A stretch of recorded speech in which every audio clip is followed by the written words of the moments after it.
Hey everyone, how's it going? So let's talk Victory Gardens. Um, I'm assuming most of you know what a Victory Garden is. The first Victory Gardens were started in World War One, and they were called War Gardens. Uh, but the Victory Garden that most people know about is the ones that were started in World War Two to conserve food and make sure that the men were overseas were fed. We the nation collectively got together and planted victory gardens all throughout their yards and everything else. Now, you can grow a victory garden regardless of where you're at. I mean, regardless. The only people that I think would have a tough time are people living in apartment buildings that have a north-facing balcony. I think you could probably grow some stuff even there. But, well, I know you could. You just couldn't grow full sun. But, as usual, I'll tell you what we're doing here. And you can maybe take some tips or do some more research or whatever. We don't like plowing, weeding, or anything like that. Uh, we we actually grow a garden for enjoyment and fresh food. My wife, it takes her about 4 months after this season's over tomatoes to even think about eating a store-bought tomato. But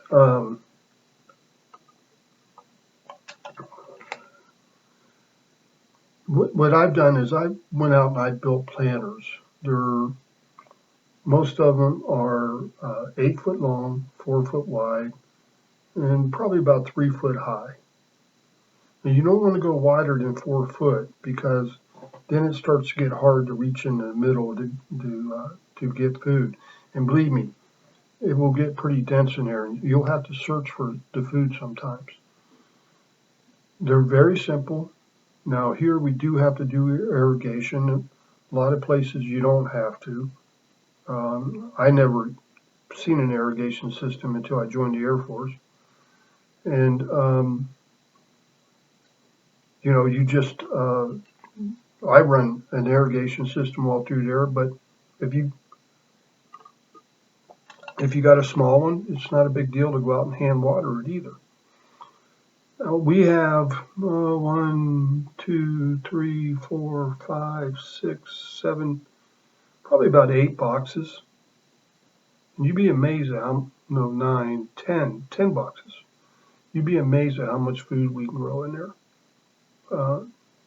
We typically, on a typical year, by the time they're in full vegetation mode, or actually producing mode, we're typically giving tons of tomatoes, squash, uh, onions, uh, even strawberries some years, and some years grapes away.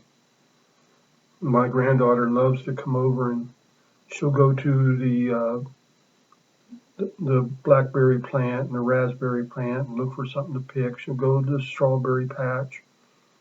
She'll find something, in there. Uh, the thing, we have a fairly limited growing season here.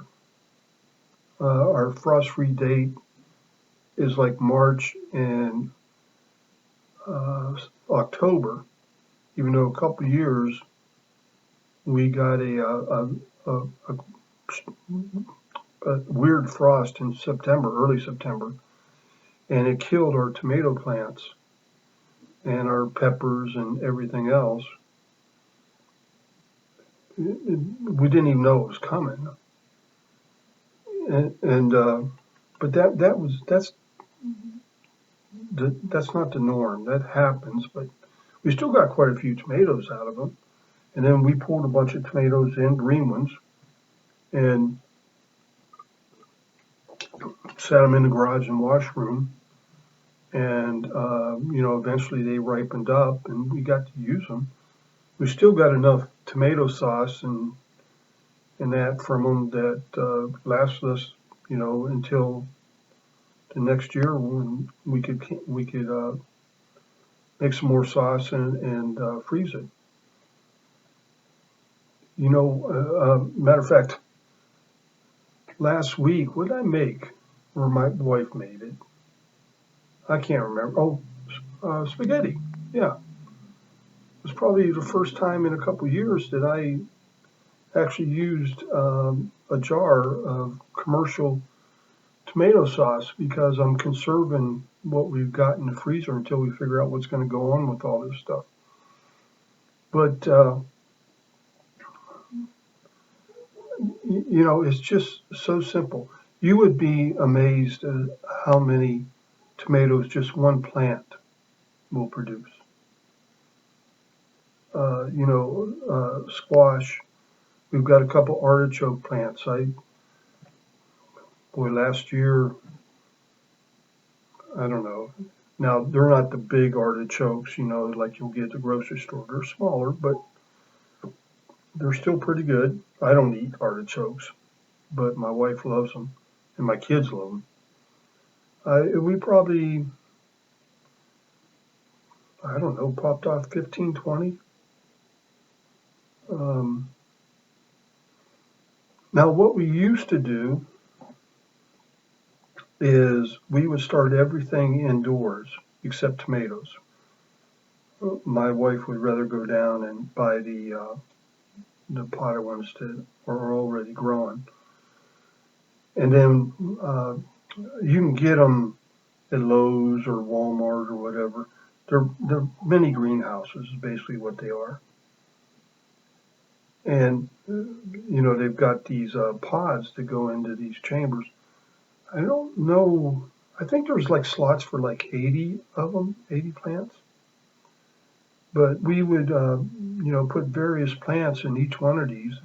And again, it's, I don't know, maybe 2 feet by 12 inches, 2 feet by 1 foot. And we would just put it in a sunny window and make sure that we watered it. And by the time that it was safe to plant, we had, we weren't just planting seeds, we were planting actual plants. Now, I'm not the gardener, the wife is, so actually she should probably be giving this more than me.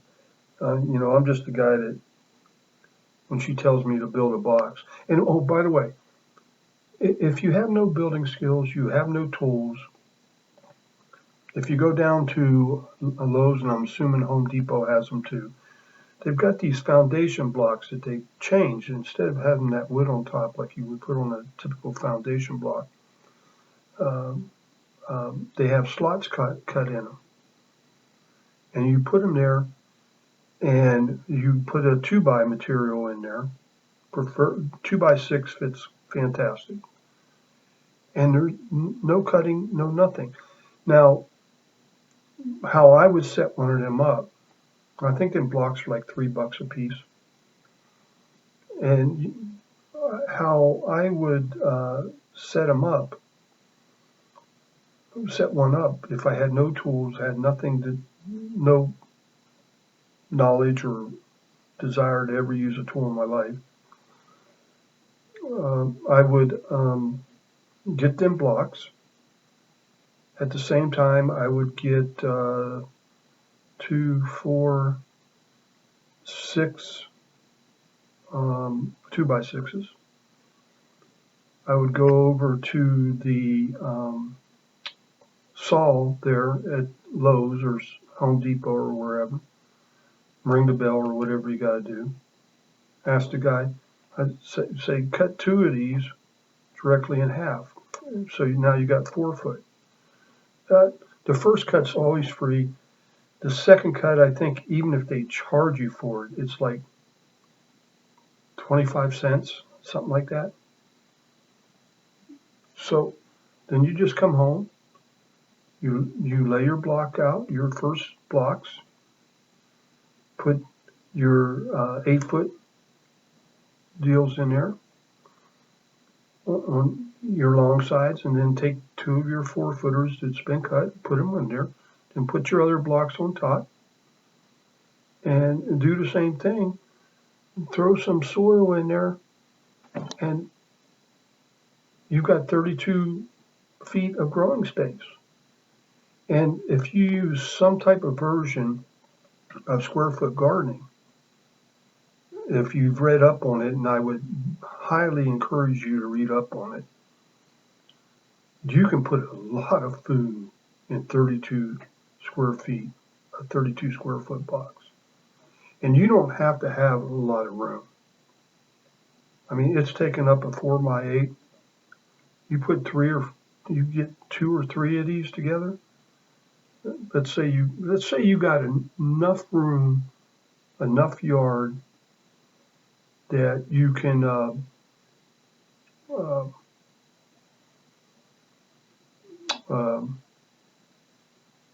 say build 4 of them.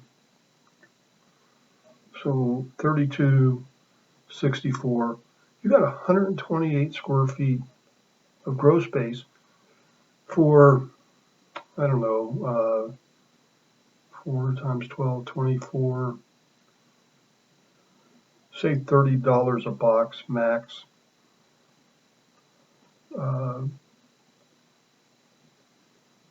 Well, it would be about $120 investment plus dirt and that. But I mean, you can grow everything you want. We don't grow beans anymore because it just, it's just not worth the hassle. Dried beans are so cheap and they last forever. So we don't grow beans, we don't grow wheat, we don't grow rice. We could grow all 3 of them products very easy. We stick to the more of the things like the tomatoes, the onions, and we've actually scaled down. I think last year we put in 2 regular tomato plants and a cherry tomato plant. We had so much food, and we were going. It was getting ridiculous. And of course, we got the artichokes. We got the strawberries. They're perennials, so they stay in the same box. But then we rotate the different boxes. And even if you only got 2 boxes, and you make sure you rotate and everything else, honest God, it'd take you maybe an hour of reading on the internet. And you can download Mel Bartholomew's, who invented square foot gardening. You can download his book, I believe. And he outlines everything. Now, not everything in there works great. You got to kind of play with it a little bit and figure that part out. But a lot of it does. Corn is fantastic when it's grown that close together because it gets very well pollinated. It's much more productive than going out and tilling up, a ground. So what I'm trying to say, and also you've got other options. Say you've got a simple patio apartment, as long as, it's probably even east, but at least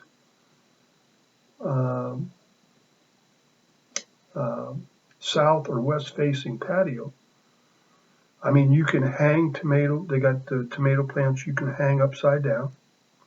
They also got, you can grow potatoes in bags and build yourself the 1 4x8, or put together 1 4x8 grow box. And you're going to be in business. And if you live in a climate like today, that you can plant today, like say California, South Texas, South Louisiana, probably pretty much all of Florida, most of Alabama. You're probably way past your frost date already. You can get a ton of food started and get your lettuce in, and you know, we can put our lettuce in early because even though our frost date's like in May, we seldom get a hard frost like after March. We'll probably get a couple frosts after March, but they won't be hard frosts. So, the lettuce can survive it, radishes can survive it, cabbage can survive it, um, um, asparagus can survive it. I'm trying to think of what else. But there's a number of things that, like say you're living in Tennessee, maybe Dallas, somewhere like that. You can go ahead and start on your lettuce and everything else today. And it grows really fast. My wife will go out and she'll snip off the lettuce that she needs for the day. It'll keep growing. And, we generally stop growing lettuce in late July, early August, because it's really getting too hot. It's a hassle then. But the one box that we generally grow the lettuce in, it has high sides. We built it for a reason. And we put a, the lattice wood over it. And it keeps most of the sun out. So it keeps it kind of cool. This year, depending on how everything's going, I'll probably try and keep lettuce going all year long. Onions also will survive a hard frost. Garlic, of course, but if you don't have garlic in the ground by now, you're already too late. We've got plenty of garlic in the ground, and hopefully we'll be pulling that up by July, June each year, and we still have enough garlic left over from last year that we have enough to get us by to that point. Anyway, them are just some ideas. Look up square foot gardening. There's a lot of good videos on YouTube about people just growing a ton of food. You can also improvise a greenhouse. I've done that in the past. I might even do it. We actually do have a greenhouse going on right now to keep the artichokes from freezing too bad. But and then we've got 2 lemon trees that we keep in the garage, and then we put out during the day when the weather's nice, and we bring in every night. And I don't know how many lemons we got off of it last year, but we got a lot. Then we got a pear tree, peach tree,